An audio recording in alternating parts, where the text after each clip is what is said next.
She said the woman was smiling, but it wasn't the kind of smile you ever want to see underwater. Wide, red eyes, and she was holding a sea snail the size of her head. The strange part? That woman looked exactly like her. And the next day, she never came back. In Japan's coastal Mie Prefecture, a quiet, haunting tradition continues. Women called ama, sea divers, risk their lives diving deep into the Pacific with nothing but a blade, a breath, and a prayer. They've been doing this for over 2,000 years. But these women don't just fear drowning or sharks or sharp rocks. They fear something else, something that looks like them, something that waits in the dark water, wearing a human face, their own. Her name is Tomo-Kazuki.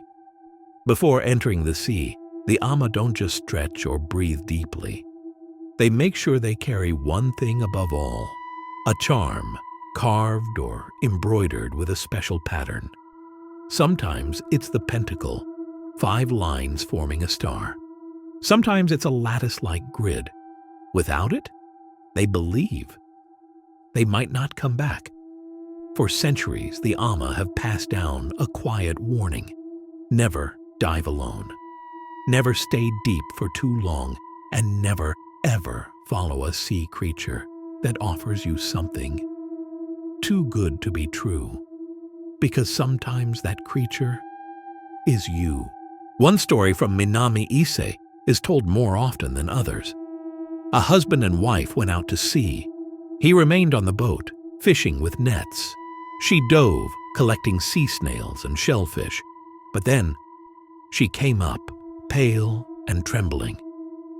"There's another me down there," she said. She's smiling and holding something. Her husband laughed. "Quit stalling," he said.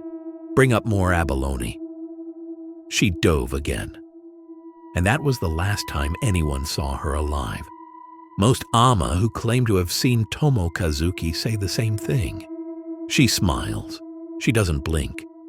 Her eyes are bloodshot, as if they've been staring for centuries. And she always holds something rare. Something so valuable, it makes you forget to be afraid. A diver once said, "At first I thought I was seeing things, but then she tilted her head exactly the way I do. Her cheekbone scar was where mine is. That woman was me." The danger isn't just what you see. It's what you want. Greed. That's how she gets you.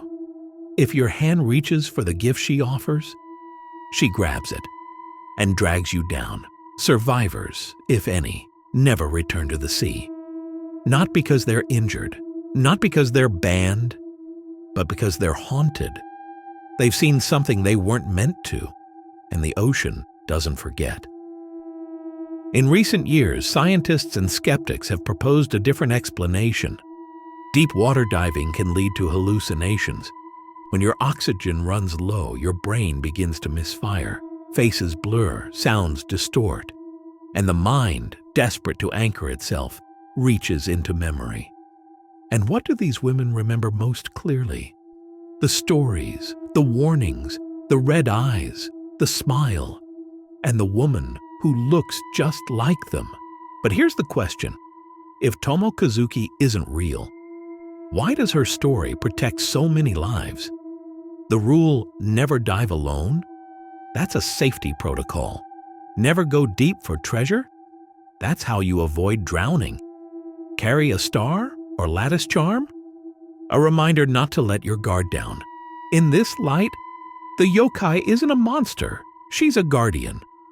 To this day, the ama of Mie Prefecture still wear the symbols, the pentacle, the grid. They avoid diving solo, and if someone does claim to see Tomo-Kazuki, the entire village halts underwater work for 2 or 3 days, out of fear, or maybe out of respect. In January 2024, a short animated film depicting the Tomo-Kazuki legend was uploaded to YouTube. It's 5 minutes long, but it captures 2,000 years of whispered warnings, quiet rituals, and unseen faces beneath the waves.